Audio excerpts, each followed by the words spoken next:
Salut, j'espère que vous allez bien, j'espère que vous êtes au top. Je pense que j'ai déjà fait des vidéos sur la toxicité, sur les relations toxiques et les relations saines. Donc, je me suis dit que c'est pas nécessaire de vous parler quand une relation est toxique, quand une relation est saine, ou quand une personne est toxique, ou quand une personne est saine.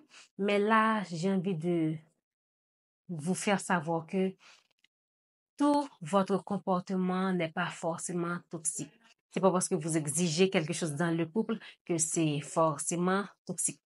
Peu importe que l'autre vous fait croire le contraire, vous dit que c'est toxique, c'est pas toxique du tout, c'est normal pour vous et aussi pour le bien-être de la relation. C'est pas toxique. Numéro 1, sache que ce n'est pas toxique si tu dis à ton partenaire ou à ta partenaire ce qui t'ennuie. C'est pas du tout toxique. Tu as le droit de dire ce qui ne va pas, de dire à l'autre ce qui t'ennuie. Si c'est comportement, si c'est sa façon de parler, je sais pas, tu as tout à fait le droit de dire ce qui t'ennuie. Et ça peut arriver que ça ne vient pas de l'autre, mais quelque chose, et peu importe qui t'ennuie dans la relation, oui, tu as parfaitement le droit. Numéro 2, sache que ce n'est pas toxique si tu dis à ton partenaire ou à ta partenaire ce qui te dérange dans la relation ou ce qui te manque dans la relation. Si par exemple, vous ne passez pas beaucoup de temps ensemble, tu as le droit de dire à ton partenaire ou à ta partenaire que tu aimerais qu'on passe plus de temps ensemble, tu aimerais qu'on voyage plus ensemble, tu aimerais qu'on fasse des tas de choses ensemble, c'est important. Donc oui, tu as tout à fait le droit. Ce n'est pas toxique. Si quelqu'un ou ton partenaire te fait croire que c'est toxique, non, c'est pas toxique du tout. Numéro 3, sache que ce n'est pas toxique si tu racontes tes problèmes et cherches l'aide de ton partenaire ou de ta partenaire. Ce n'est pas toxique. Tu as le droit de dire ce qui ne va pas, tu as le droit de raconter à l'autre et tes problèmes. Comme ça, une idée, un conseil, oui, ça peut t'aider. Donc, si tu racontes à l'autre tes problèmes, par exemple, et ta mauvaise journée à l'école, au bureau, c'est pas toxique. Ça fait pas de toi quelqu'un de toxique. Tu as parfaitement le droit.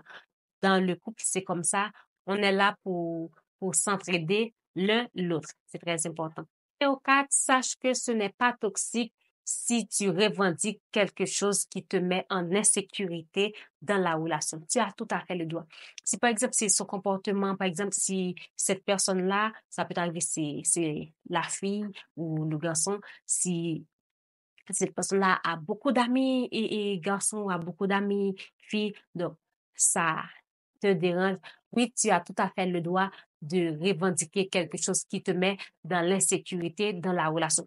Mais normalement, c'est avec et un peu de réserve parce que il faut pas exagérer. Quoi. Si tu revendiques quelque chose, donc fais-le de façon claire, nette, sans pour autant aggraver les choses. Si c'est pour votre bien-être, si c'est pour le bien-être de la relation et ton bien-être, alors oui, tu as tout à fait le droit. Tout simplement, c'est la façon que tu vas faire et cette revendication. Donc, c'est très important. Alors, je te le dis tout de suite, c'est pas toxique.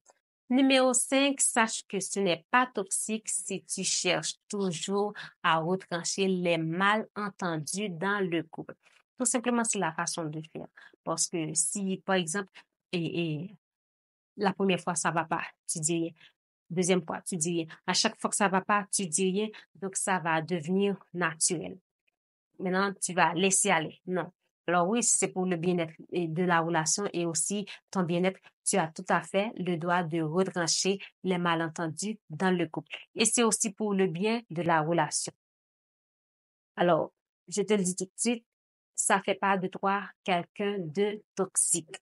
Et aussi, pour finir, sache que ce n'est pas toxique si tu réclames des moments à deux pour le bien-être de la relation ou pour le bien-être du couple.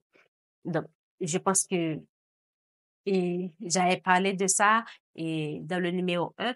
Donc, oui, tu as tout à fait le droit de dire à ton partenaire ou à ta partenaire, à ton mari ou à ta femme et que j'aurais aimé qu'on passe plus de temps ensemble, j'aurais aimé qu'on fasse beaucoup plus d'activités ensemble. J'aurais aimé que tu me fasses, par exemple, plus de cadeaux. J'aurais aimé que tu me dises beaucoup plus de paroles valorisantes. Je pense que c'est très important, surtout si tu connais le langage d'amour et de ton partenaire, que ton partenaire connaît ton langage d'amour, je te le dis tout de suite, ça va vous aider. C'est très important.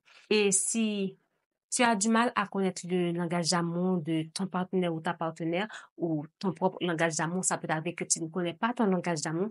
Alors, j'ai fait 2 vidéos sur les 5 langages de l'amour. Je te mets les 2 liens dans la description. Comme ça, tu pourras aller regarder les 2 vidéos. Je pense que ces vidéos-là vont t'aider. Alors, c'était tout pour aujourd'hui. Je vous dis à la prochaine pour une nouvelle vidéo. Et n'hésitez pas de nous poser vos questions en commentaire. Comme je le dis toujours, je vous réponds dans SOS Échange Bien-être. D'ici là, je vous dis à la prochaine pour une nouvelle vidéo. Bye bye.